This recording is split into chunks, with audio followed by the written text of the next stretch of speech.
right here. Now, I don't know if this is a corral or if it's a grave that was someone buried under the tree. And you can see here, there's no road getting up here. I just kind of blazed my own trail from the road. I look to my left and I think that's it right there. But this time I pulled into camp, and when I got out, it was strong. So as soon as I got out, I looked directly under the vehicle on the driver's side, and I had flames underneath the Bronco.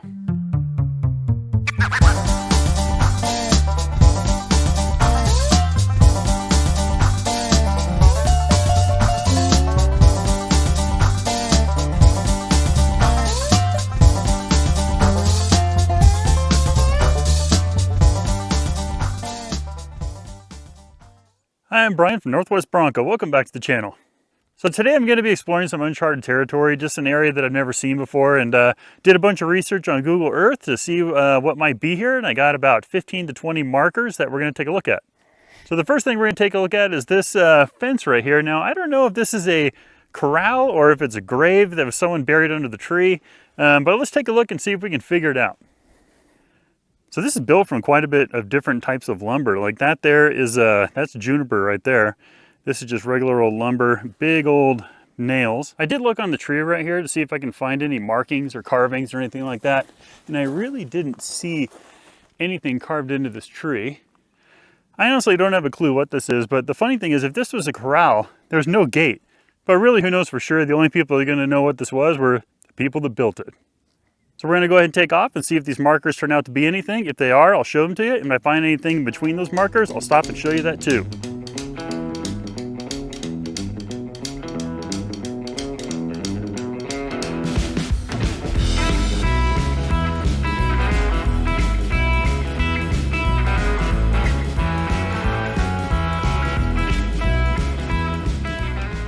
All right, so I just stopped in a spot where I had marked that there's an old well up here, and this is something I found on Google Earth. And you can see here, there's no road getting up here. I just kind of blazed my own trail from the road all the way up here through the sagebrush. And it's kind of weird they had a well up here, but no sign of a road. But as I got up here, I did notice a tin can, so maybe it's a homestead site. But either way, we're gonna go find that well and do a little investigation. And then up here somewhere on this ridge, there's a well. And right here is an old can. So that's a good sign. Here's another old can. This will help date this area a little bit. Solder bottom can, so you're looking at early 1900s. And there was water up here, and I'm standing amongst some rust and lumber. I look to my left and I think that's it right there.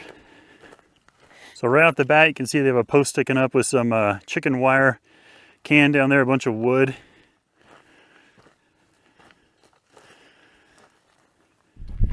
I gotta show you this piece right here. This is an old cocoa tin. You still read the writing a little bit right here. Fresh roasted mocha, or it could be coffee. Here's a cool one. Here's an old bowl.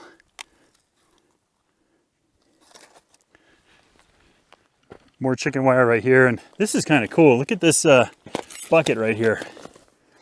Bucket, you can see where the handle was, but right here, they poked a bunch of holes in it, which could have been for anything. Could have been for cooking, like a stove, or it could have been a strainer or a homemade shower, who knows. But it's kind of cool to think that somebody back in the day made those holes. Here's some old amber glass. As we make our way up the hill, a lot of wood. This was a pretty big site.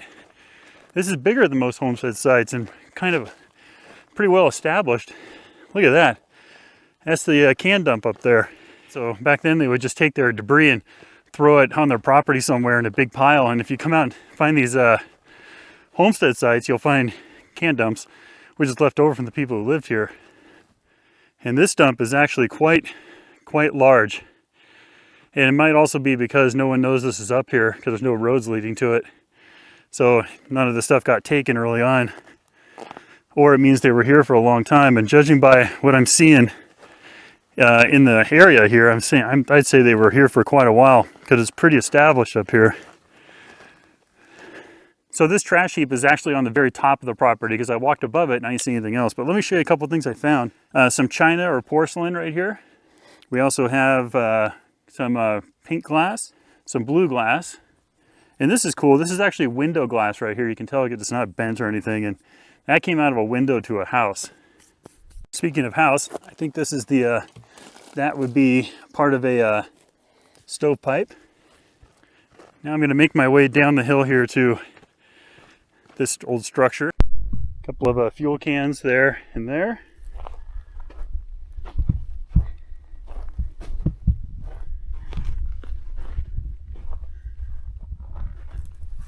Well, whatever this was, it was kind of flimsy. I'm not sure if this was actually the house, but there is a stove jack laying right there next to this. But if it was a house, it wasn't exactly built real well. Now, if we're going to go the homestead route, it seems like this was a really well-established homestead because they had quite a few structures here. This one, and then that either a cistern or well was built really, really well with the mortar around it, and also a large can dump, which means they were here for quite a while. Now, if we're going to go the camp route of some kind, that means that they weren't here for very long, but they had a lot of people here, and that's why he has such a large can dump. So it's probably one of those two things. I don't know what it was, but it is pretty cool that we got to see it. So it's getting kind of late. We still have quite a few miles to cover, and we got to find a place to camp somewhere tonight. So I'm going to hop in the Bronco, and then I'm going to take a look at these other markers, and if those markers turn out to be something, I'll show it to you. If not, I'll see you in camp.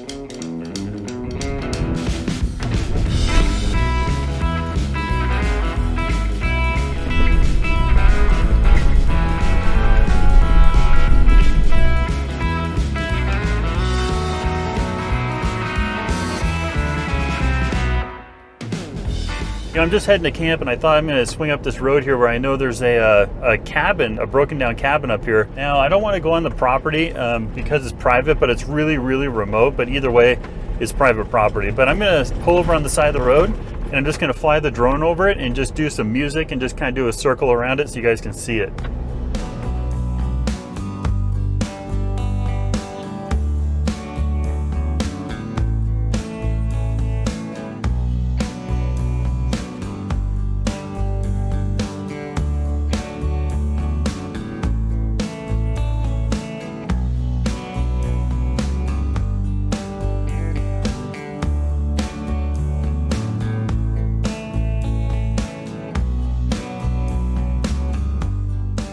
We got kind of a 2-for-1 on that one. I found that cabin on the left side of the road, and then as soon as I landed the drone, I look across the street and I see like some timber sticking up.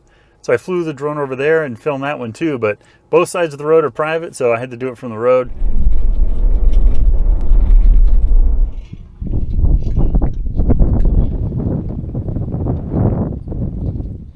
Well, I had to cut over Grassy Butte to get where I'm going to camp tonight, so I figured I'd stop up here and show you what it is real quick.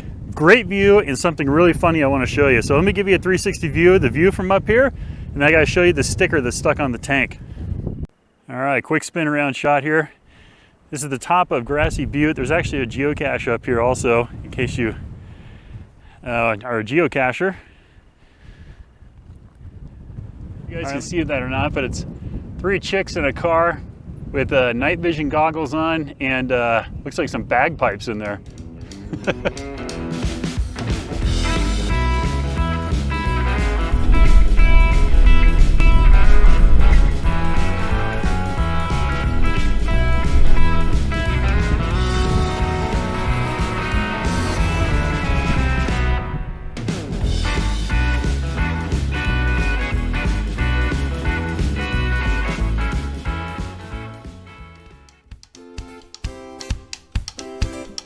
So for those of you that don't carry fire extinguishers in your vehicles, and especially Broncos that have the skid plates underneath, I'll give you a good reason why you should. As soon as I got out, I looked directly under the vehicle on the driver's side, and I had flames underneath the Bronco.